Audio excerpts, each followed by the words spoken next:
For generations, the borderlands straddling the US and Mexico have been home to Nicholas Natividad's family. But that stability wasn't always matched by the world around them, as power struggles repeatedly shifted the border. For me and my family, and other families in this region, to hear stories or to look at your ancestors and then see, oh, one ancestor was born in the US, the other ancestor was born in Mexico. And then, the next generation, it switched, right? Like, that's normal. Natividad's ancestor, Juan Velarde, is a classic example. Born in Mexican territory, he ended his life as an American. His location didn't change, but the culture surrounding him did. People don't realize with every shift in border has come shift in consciousness for the people here. And so you have, for example, in one generation alone, right? Someone can be born here and they have their native ways, and then all of a sudden you have the Spanish Empire that comes in and influences them one way with allegiance, with understanding of food and understanding of relationship to mountains and all these other things. Then the Spanish Empire leaves, then you have Mexican, right? Nation state. And then Mexican-American War, right? At one point, part of the land was also part of the Republic of Texas. So then another shift in consciousness, another shift in border. And then finally, another shift when it becomes part of the United States. At New Mexico State University Library, a collection of maps charts the changes in the border.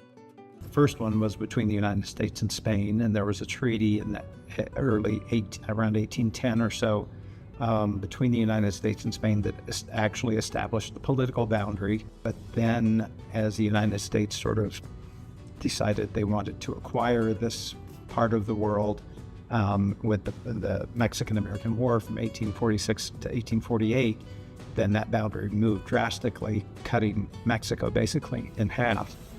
And then after the Treaty of Guadalupe Hidalgo, over the subsequent 5 or 6 years, the boundary moved again because it wasn't quite in the place that the people of the United States felt that it should be, because they wanted land to establish a railroad route to the Pacific Ocean. Despite living in a state of flux, Natividad says the sense of belonging among borderland people never left, though the successive power struggles had a lasting effect. A lot of times people talk about intergenerational trauma.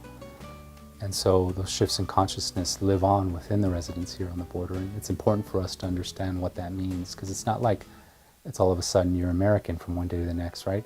A lot of times when borders are shifted, they're contested and it's violent.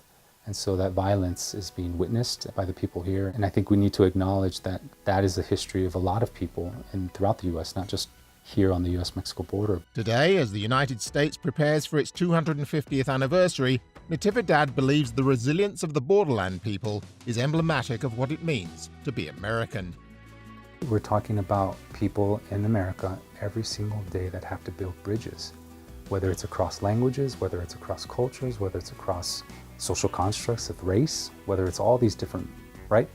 But they're constantly building these bridges. And I think the story of what's unique about border residents and what's beautiful and special is that they are expert bridge builders, and they're a reminder to the rest of the nation that they too, right, are these bridge builders.